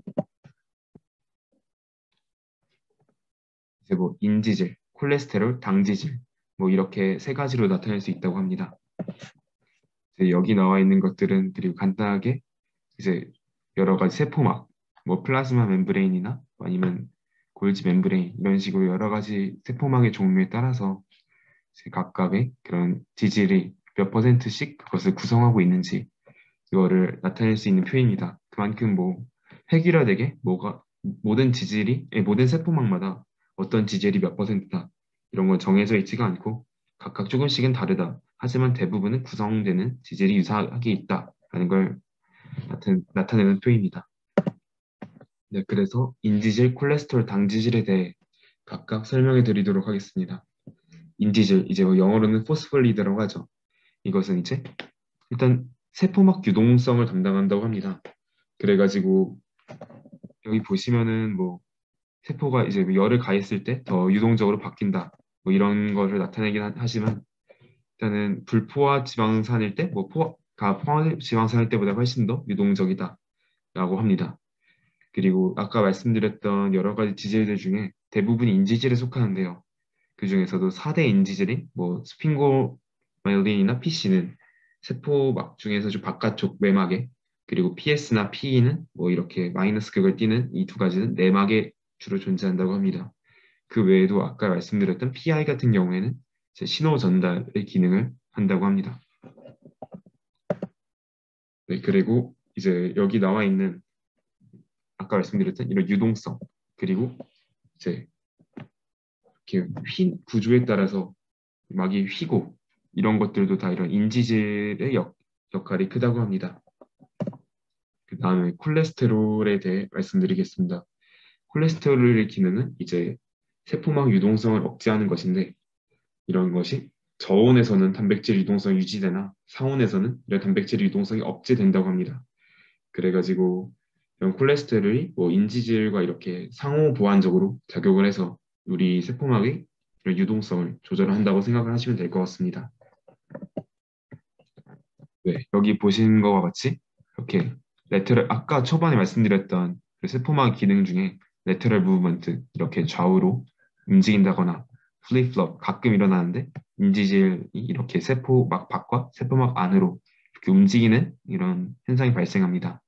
그리고 콜레스테롤이 이렇게 중간중간 껴가지고 항상 유동적이진 않게 이렇게 어느 정도 방해작용을 해주고요.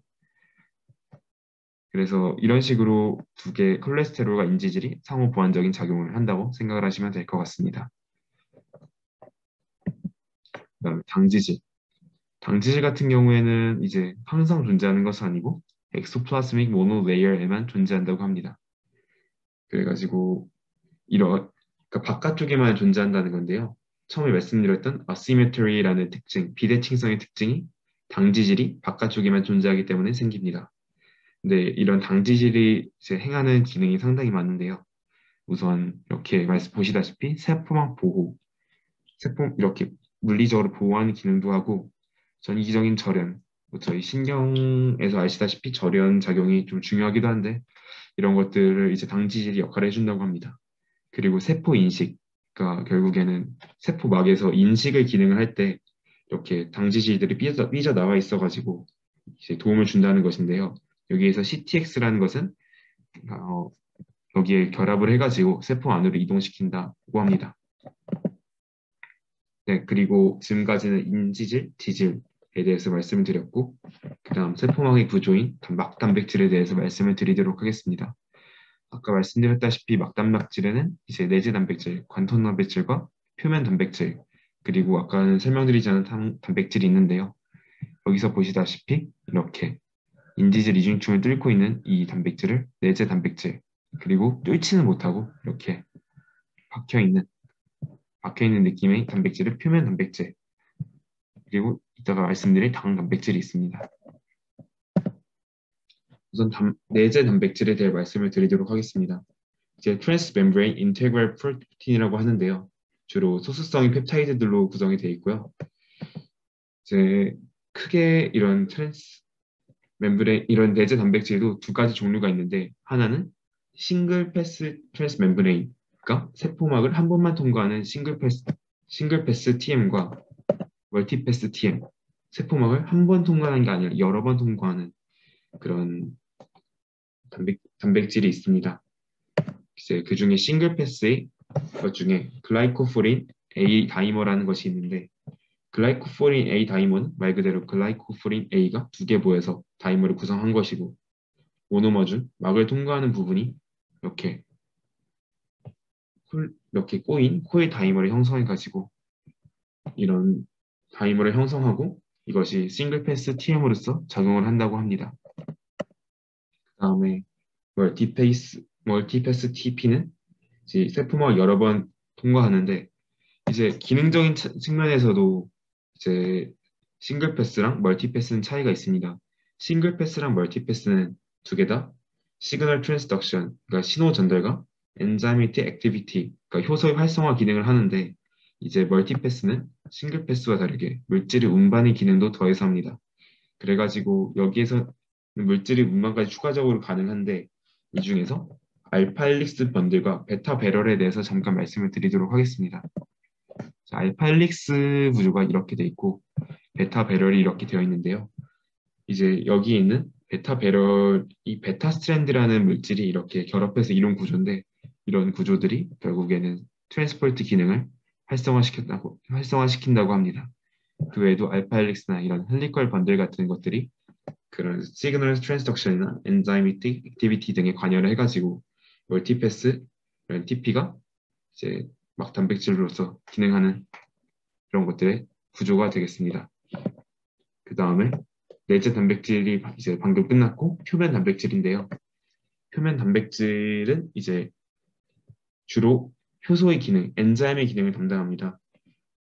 그리고 이 표면 단백질은 이제 단백질에 연결되어 있거나 지질 성분에 연결되어 있어가지고 엔자임 기능 또는 뭐 앵커 기능을 하는데요. 네, 여기서 그 A, B, C를 보시면은 크게 뭐 이렇게 세 개 정도를 말씀드릴 수 있을 것 같습니다. 이제 아실화라고 하죠. 이렇게 사이토솔릭 베이스에서 N터미널 부분에 글라이시닌 여기 있는 포화지방산과 연결돼가지고 끝부분은 그리고 또 CO-를 가지는 이런 아실화된 것 그리고 프레닐화된 것 여기에서 사이토솔릭 베이스에서 C터미널에 글라이신이 불포화지방산과 연결이 되고 끝부분은 NH3+를 가진 것 그리고 마지막에 GPI 앵커 형태로 해가지고 이런 바깥쪽에 이렇게 복합적인 당을 포함한 복합체가 결합하고 표면 단백질과 연결이 됩니다. 그리고 끝부분은 H3N 플러스 형태를 가진 이런 것들을 GPI 앵커라고 하는데요. 네, 이렇게 표면 단백질은 뭐 이런 식으로 구조를 가진다고 합니다. 그리고 이것이 아까 잠깐 말씀드린 GPI 단백질을 또 이렇게 구체화시켜서 나타내는 모양인데요.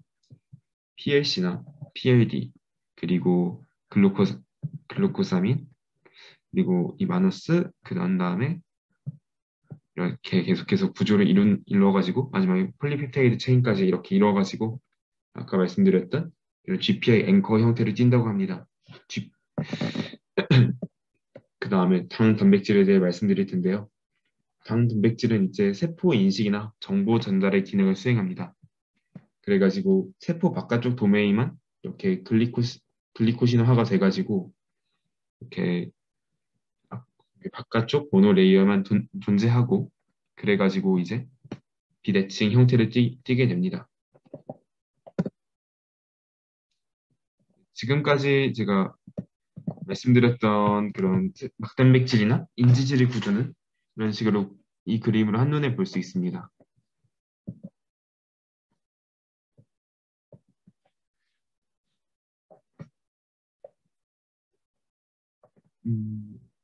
이거 같은 경우에는 아까 제가 잠깐 언급을 했던 그런 내재 단백질 아니면 그런 그 막 단백질, 표면 단백질과 내재 단백질 이렇게 그림을 나타내는 것인데요. 싱글 패스 그런 트랜스 멤브레인, 얘는 GPI 앵커 멤브레인, 그리고 뭐 얘는 플리토픽 멀티패스 타입 3, 그러니까 멀티패스 TM 이렇게 존재합니다.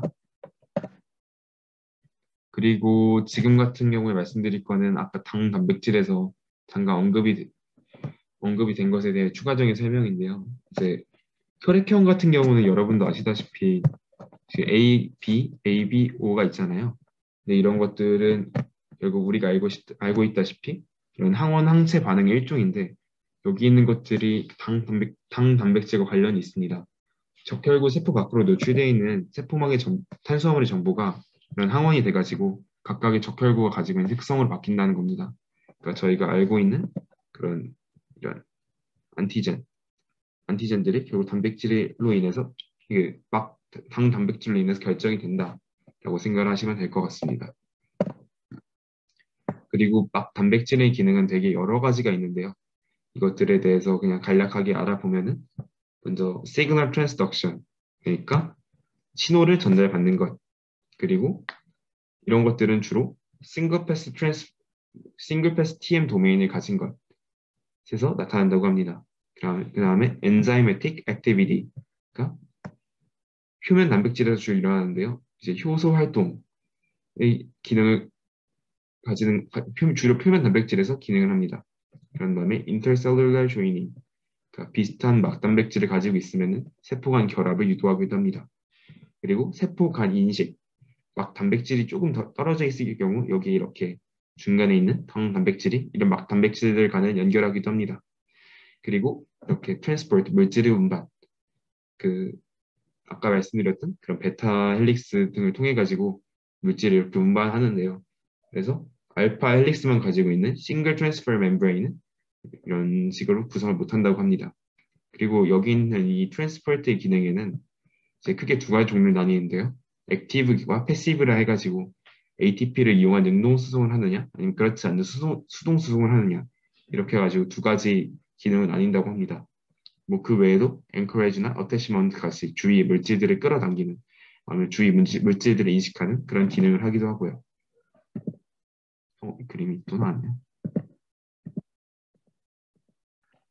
죄송합니다. 슬라이드 거꾸로 넘겼습니다. 네, 그래가지고 transfer membrane, peripheral membrane protease, dual lipidation, and membrane association 해가지고 이렇게 여러 가지로 단백질들이 기능을 하는 것까지 알아볼 수 있는데요. 이런 트랜스퍼 멤브레인은 주로 사이토플라스믹 사이드 옆에서 이제 앵커 역할을 합니다. 그래가지고 표면 단백질의 N터미널, C터미널, 인터셀룰러, 트랜스멤브레인 옆 등에서 존재를 하고요. 네, 그리고 페리퍼럴 멤브레인 프로틴 같은 경우에는 N-나 C- 터미널 아니면 이런 솔루블 루프에서 결합이 가능하고요. 그다음에 듀얼 리피데이션과 멤브레인 어소시에이션 같은 경우에는 이렇게 N-미로솔레이션이나 아니면 프레인일화 아니면 뭐 아실화 등 이렇게 다양한 결합이 가능합니다. 다음으로 이제 저희가 이런 연구를 하기 위해서는 막단백질을 분리해서 정제하고 이런 것들을 필요한데 그런 막단백질의 분리와 정제에 대해서 간단하게 말씀을 드리도록 하겠습니다. 그래서 어떻게 이런 분리 정제가 일어나느냐? 세제가 막단백질에 결합을 한다. 그리고 그런 막단백질 결합 이후 지방 분자가 대치가 되고 그래서 세제의 신성 머리가 용액 쪽으로 이렇게 가서 활성화가 된다고 합니다. 이것들을 보시면은 이렇게 세제가 막단백질에 결합을 하면은 소수성 그 꼬리가 단백질을 둘러싸고 이렇게 해서 단백질 분리를 합니다. 이게 세제예요. 그리고 세제의 농도가 그 CMC 이런 Critical Mission Concentration 해가지고 이게 역직가스 넘기면은 미셸을 형성해요. 그래가지고 그리고 미셸을 만약에 CMC보다 미치면은 미셸을 형성하지 않아가지고 CMC보다 위일 경우 이런 식으로 CMC보다 미칠 경우는 이런 식으로 나오는데 어쨌든 이런 식으로 단백질을 분리할 수 있다고 합니다. 그리고 세제의 종류도 뭐 나눌 수 있다고 합니다. 그래가지고 이오닉 디터전트와 넌 이오닉 디터전트 이렇게 두 가지 나뉘어가지고 이온화가 되어 있냐 되어 있지 않냐 이렇게 두 가지 나뉜다고 합니다. 이 첫 번째 같은 경우에는 그 단백질을 비활성화 시킬 수 있지만 이 두 번째 넌 이오닉 디터전트 같은 경우에는 비교적 순한 경향이 있어서 단백질을 그 비활성화 시키지 않고 활성화 시킨다고 합니다. 이제 마지막으로 지질의 합성과 이동에 대해서 말씀드리도록 하겠습니다. 이제 지질의 합성 중에서도 패티 애시드인 지방산 그리고 콜레스테롤에 대해서 잠깐 말씀을 드리도록 할 텐데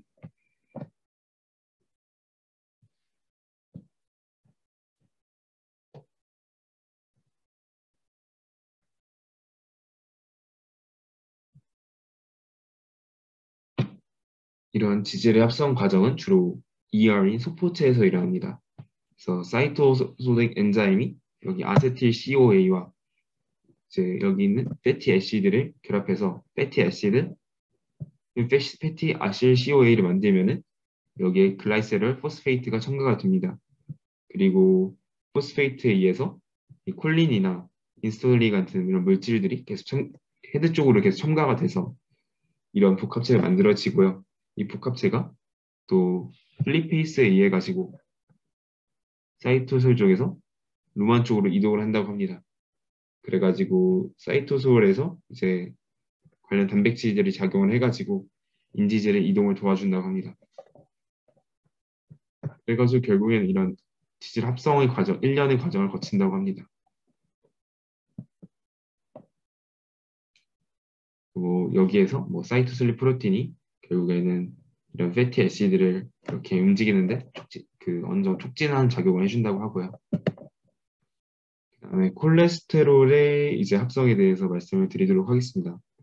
인지질과는 비슷하지만 전체적인 과정이 유사하죠. 하지만 이런 합성되는 장소가 이열 멤브레인뿐만 아니라 사이토솔에서도 합성이 된다라는 차이점이 있고요.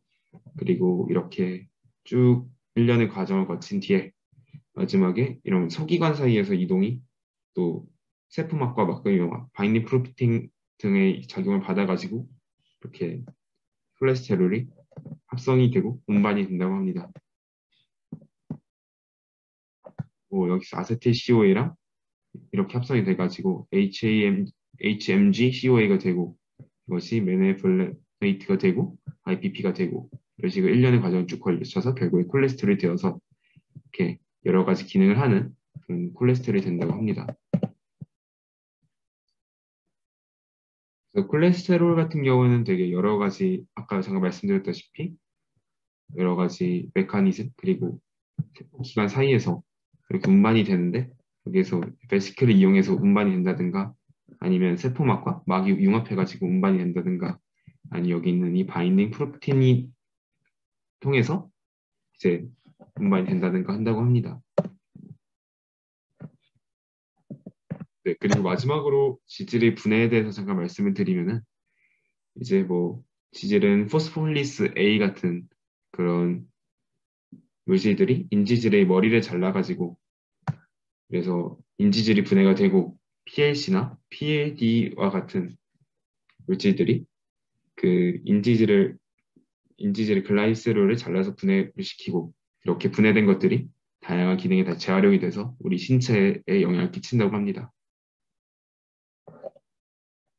네, 저 오늘 제가 준비한 발표는 여기까지 이렇게 진행이 됐는데요. 혹시 질문 사항이나 궁금하신 부분이 있으면 알려주시면 감사하겠습니다.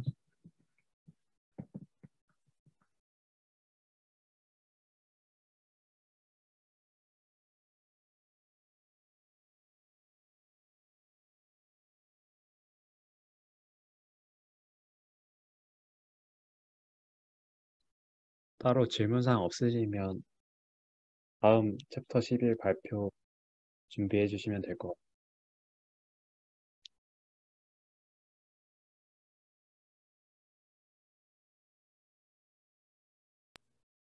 같아요. 보이시나요? 네, 잘 보입니다.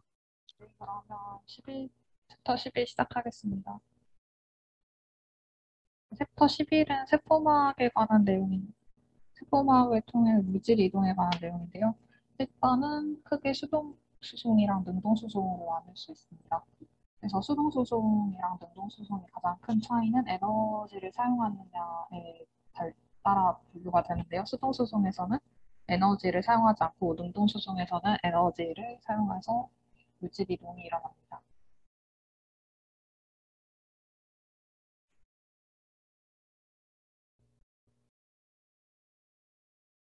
그래서 멤브레인 트랜스포트 프로테인의 종류를 보면은 일단은 능동수송에서 사용되는 ATP를 소모해서 이동하는 단백질이 있고요. 막단백질이 있고 이온 채널, 촉진합선에서 사용되는 이온 채널 단백질이 있고 트랜스포터가 있는데 여기서 같은 방향으로 이동하면 스포터라 하고 다른 방향으로 이동하면 안티포터라고 합니다. 나트륨 칼륨 펌프의 경우에는 나트륨을 세포 밖으로 칼륨을 세포 안으로 이동시키고 칼륨 채널의 경우에는 농도 기울기에 따라서 농도가 많은 쪽에서 낮은 쪽으로 이온이 이동하게 되고 나트륨과 라이신이 같은 방향으로 함께 들어와서 이 마지막 건 심포터라고 할 수 있겠습니다. 네, 이제 차례대로 수동수동의 단순 확산부터 차례대로 보겠습니다. 단순 확산은 지질막을 통해서 확산되는 것으로 수동 단백질을 필요로 하지 않습니다. 근데 이 단순 확산은 기체나 작고 지용성이나 무극성 분자들만 이동이 가능합니다. 이런 지질막의 투과도에 영향을 미쳐서 확산 속도를 결정하는 인자에는 4가지 정도가 있는데 용질의 분자량이 작을수록 수소 이온 결합이 작을수록 그리고 지질 용의도가 클수록 그리고 농도 기울기 차가 클수록 확산 속도가 증가합니다. 네, 그래서 여기서 보면은 크기가 크거나 극성이 있는 분자의 경우에는 지질막을 통해서 이동할 수 없는 것을 볼 수 있습니다. 그래서 두 번째로 수동수송의 촉진 확산을 보면은 수송 단백질을 통한 이동을 보고 여기 같은 경우에는 지질 용해도가 낮은 극성이나 수용성 물질이 이동이 가능합니다. 이거 같은 경우에는 수송 단백질 그루트를 이용한 물질 이동을 볼 수 있는데요. 그루트의 종류에 따라서 확산 속도의 차이가 나는 것을 확인할 수 있습니다.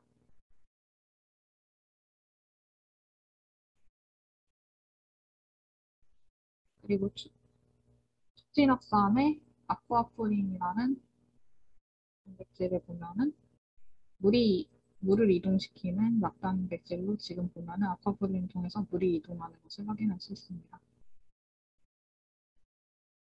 이게 아쿠아포린의 구조인데요. 알파헬릭스 스트럭처를 가진 서브유닛 4개가 모여서 테트라머를 형성하는 구조로 이루어져 있습니다. 아까 설명해 주신 멀티패스 트랜스포르테인이 4개가 모여서 형성됩니다. 그리고 마지막으로 이온 채널을 확인해 보면 이온 채널은 넌게이트드랑 게이트드가 있는데 넌게이트 같은 경우에는 늘 열려 있어서 이온 이동이 자유로운 반면 게이트가 있으면 구조의 변형이 있어야만 이온의 이동이 가능합니다. 그래서 보면은 칼륨 채널의 경우에는 논 게이티드 채널인데 그래서 채널을 구성하는 싱글 서브 유닛은 막을 2번 통과하고 이런 싱글 서브 유닛이 4개가 모여서 테트라머 구조를 이루는데 이렇게 4개가 모여서 형성된 테트라머 구조가 채널의 기능을 하게 됩니다. 이거는 막단백질의 선택적 특화성에 대한 내용인데요. 칼륨과 나트륨을 비교했을 때 이온의 크기는 칼륨이 더 크지만 칼륨은 주변에 물 분자를 떼고 통로 통과가 가능하지만 나트륨은 인력이 강해서 물 분자를 뗄 수 없어서 비좁은 통로를 지나가지 못합니다. 그래서 나트륨 통로 구멍이 칼륨 통로 구멍보다 더 크게 됩니다. 이제 두 번째로 능동수송에 대해 보겠습니다. 능동수송은 에너지를 사용해서 물질을 이동시키는 것을 말하는데요. 능동수송의 1차 능동수송에 사용되는 AT페이지에는 4가지 종류가 있습니다. 이게 각각의 종류에 대한 그림을 나타낸 것이고요. 일단 첫 번째로 P타입의 경우에는 이온이나 인재질의 수송, 그리고 막전이 유지에 관여합니다. 각각의 타입의 예시를 보면은 일단은 칼슘 AT페이지인데 지금 보면은 칼슘이 사이토졸 축에 처음에 노출된 E1 형태를 하고 있다가 ATP가 결합해서 반응을 하게 되면은 루멘 쪽으로 노출된 E2 형태가 되어서 칼슘이 바깥쪽으로 내보내지는 형태로 다시 이게 칼슘이 내보내지면은 다시 E1 형태로 돌아서 E1과 E2 형태를 반복적으로 E1과 E2 형태로 반복적으로 바뀌면서 이게 물질 이동이 이루어집니다.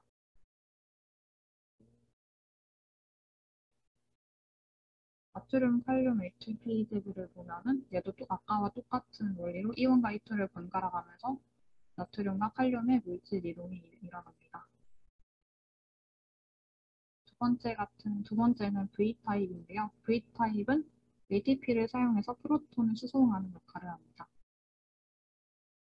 그래서 보면은 V타입 H 플러스 펌프를 통해서 펌프가 작동하면 H 플러스가 안쪽에 쌓여가지고 농도 경사랑 정기적 경사가 형성되는데요. 이렇게 계속적인 경사가 형성되면은 프로톤이 내부로 들어가는 것을 어렵게 합니다. 그래서 여기서 염소 이온 채널이 작동해서 정기적 경사를 중화하고 프로톤이 지속적으로 들어갈 수 있게 유지를 시켜줍니다. 세 번째는 F타입인데요. 이거 같은 경우에는 주로 미토콘드리아 막에서 발견되고 프로톤 기울기를 이용해서 ATP 합성에 사용됩니다. 그리고 마지막으로 ABC 트랜스포터 패밀리의 경우에는 ATP를 사용해서 용질을 세포 밖으로 내보내는 기능을 하는데 주로 약물 내성과 관련이 있습니다. 그래서 이게 그 종류이고요. 그 중에서 두 개만 보면은 ABCB1의 경우에는 약물을 이동시키는데 단백질 방향을 바꾸면서 물질을 수용합니다. 그리고 두 번째로 CFTR이 있는데 이제 얘도 기능적으로는 염소 CL 채널과 유사한데 구조적으로는 ABC 트랜스포터 패밀리 기준을 충족해서 그 범위로 분류가 되어 있습니다. 보면은 두 개의 ATP가 결합해서 채널을 열었을 때만 이동이 가능합니다. 네, 마지막으로 능동수송의 2차 능동수송을 보겠습니다. 2차 능동수송은 1차 능동수송에 의해서 생긴 이온 농도 경사를 이용한 물질의 이동입니다. 보면은 아까 말했듯이 같은 방향으로 이동할 때랑 다른 방향으로 이동할 때 서로 부르는 명칭이 있습니다.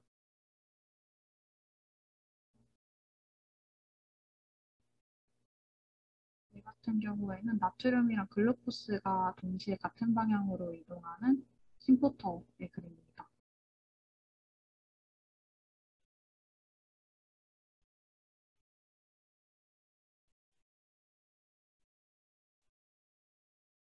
이거 같은 경우에는 염소 이온과 HCO3-의 안티부터에 나타낸 거고요.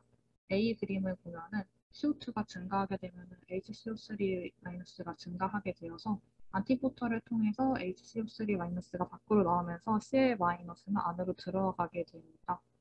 그리고 B 같은 그림, B 그림에서는 CO2가 밖으로 나가서 감소하게 되면서 자연스레 HCO3-도 감소하게 되고 그러면 이제 세포 밖에서 안으로 HCO3가 들어오게 되면서 Cl-는 밖으로 나가게 되는 그래서 이제 전체적으로 농도가 유지가 되는 것을 볼 수 있습니다. 이제 안티포터가 아까 서로 반대 방향으로 이동시키는 것이라고 했는데 그런 의미에서 ATP 페이즈도 서로 반대 방향으로 이동시켜서 안티포터의 기능을 한다고는 할 수 있겠지만은 안티포터라고는 부르지 않습니다. 왜냐하면 안티포터는 2차 능동수송하는 막단백질을 부르는 이름이라서 1차 능동수송을 하는 NA 칼륨 AT페이즈에서는 붙이지 않습니다. 그래서 이게 다양한 트랜스포터들이 복합적으로 작용하는 모습이고요. 이제 트랜스셀러러 트랜스포트의 예시를 4개 정도 보겠습니다. 첫 번째로 소화선 내강에서의 영양분 흡수인데요. 이제 ATPase 작용으로 사이토졸에서 Na 플러스 농도가 낮은 상태가 유지됩니다. 그러면 이제 심포터를 통해서 루멘 쪽에서 Na 플러스가 사이토졸로 들어올 때 글루코스도 같이 사이토졸로 들어오게 되고 이제 글루트2를 통해서 글루코스가 사이토졸에서 블러드로 확산되면서 결과적으로 루멘에서 혈액 쪽으로 글루코스, 영양분이 흡수되는 것을 볼 수 있습니다. 두 번째로 신장 세뇨관에서의 제흡수를 볼 수 있는데요. 여기서도 똑같이 나트륨 칼륨 ATPase의 작동으로 이게 Na 플러스의 농도가 낮아지면서 농도 경사를 통해서 이쪽에서 루멘에서 튜브 쪽으로 Na 플러스가 들어올 때 인당당 아미노산들도 같이 들어오게 됩니다. 그래서 이렇게 제흡수된 아미노산은 촉진확산을 통해서 다시 간질액으로 이동할 수 있게 됩니다. 첫 번째로 위내강에서의 산도 조절인데요. 여기서도 앞서 나온 것과 비슷하게 여기 AT페이즈를 통해서 H 플러스랑 K 플러스가 이동을 하게 되고 이에 따라서 농도가 안쪽에서 변하게 되면서 이 농도 변화를 일정하게 유지하기 위해서 안티포터를 통해서 CL-는 사이토졸로 이동하게 되고 이 CL-가 CL- 채널을 통해서 미네각으로 이동하면서 이 H 플러스랑 결합해서 HCl을 생성하게 됩니다. 마지막으로 파골세포에서의 칼슘 추출을 보면은 이 칼슘을 추출하려면 파골세포와 골세포 사이의 공간에서 산성화가 유지되어야 하는데요. 그래서 아까랑 비슷하게 B클래스 펌프로 일단은 이 빈 공간에 H 플러스가 공급되고, 그리고 이 H2O가 분해돼서 H 플러스는 B클래스 펌프를 통해서 이쪽 빈 공간에 공급이 되고, OH는 HCO3 마이너스를 생성하는데요.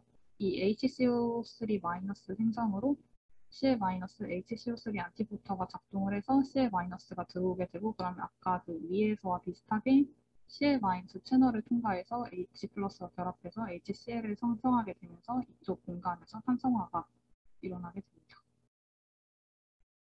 여기까지가 운동수송이랑 수동수송에 대한 내용이었고, 번째로 넘어가면 여기서는 촉진확산 중에서 아쿠아포린에 대한 내용을 조금 더 자세하게 다루고 있는데요. 이제 아까 본 그림처럼 물이 세포막 안으로 들어가서 터지는 현상을 볼 수 있습니다. 이거 같은 경우는 세포막에 지금 이온 통로가 없어서 양쪽의 이온 농도가 다름에도 이온의 이동이 없는 것을 볼 수 있습니다. 여기 같은 경우에는 Na 플러스에 대한 이온의 투과도만 준 것인데요. 그렇게 되면 이제 Na 플러스가 농도가 높은 쪽에서 낮은 쪽으로 이동하고 있는 것을 볼 수 있습니다. 그리고 이거는 칼륨에서도 동일하게 나타나고요. 그래서 이런 거를 정리한 게 레렌스트 방정식입니다. 세포 안팎의 농도 비율에 따라서 막전이 크기가 결정된다는 것인데요. 막전이는 기준을 세포 밖으로 둬서 세포 밖이 0일 때 세포 안의 전이를 나타냅니다. 그래서 이제 세포막 이온 통로의 활성을 조사할 때 이 패치 클램프를 사용해서 조사를 하는데, 세포막의 일부를 뜯어내서 기록하는 것이고, 세포 통째로 측정하는 방법이랑 이 안쪽에 찍는 방법, 바깥쪽으로 찍는 방법, 이런 게 있습니다. 이 방법 같은 경우는 이제 개구리알에 RNA를 인젝션 해가지고 원하는 RNA의 단백질 발현을 증가시키는데, 이제 여기 같은 경우에는 채널 프로테인의 발현을 증가시켜서 그거를 패치 클램프 아까 그 방법으로 조사를 하는 것입니다. 세포 막전이 아까 말했듯이 세포 밖을 기준으로 이동의 이온이 있을 때 측정이 되고요. 그리고 이온이 이동하는 트레이스 멤브레인 폴스 같은 경우에는 화학적인 폴스랑 전기적인 폴스가 있는데, 화학적인 농도 방사가 결국에 전기적인 차이를 만들기 때문에 이온은 이제 전기화학적인 힘으로 이동한다고 할 수 있습니다. 네, 여기까지가 제가 준비한 내용입니다. 혹시 뭐 궁금하신 점이나 덧붙여서 설명해 주실 분 있으실까요?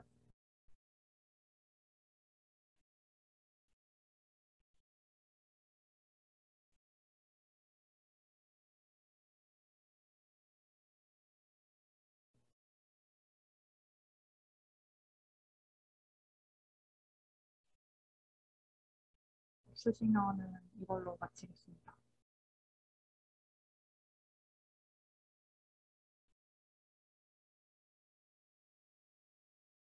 그러면 질문 없으시면 스터디 여기서 마무리하면 될 것 같습니다.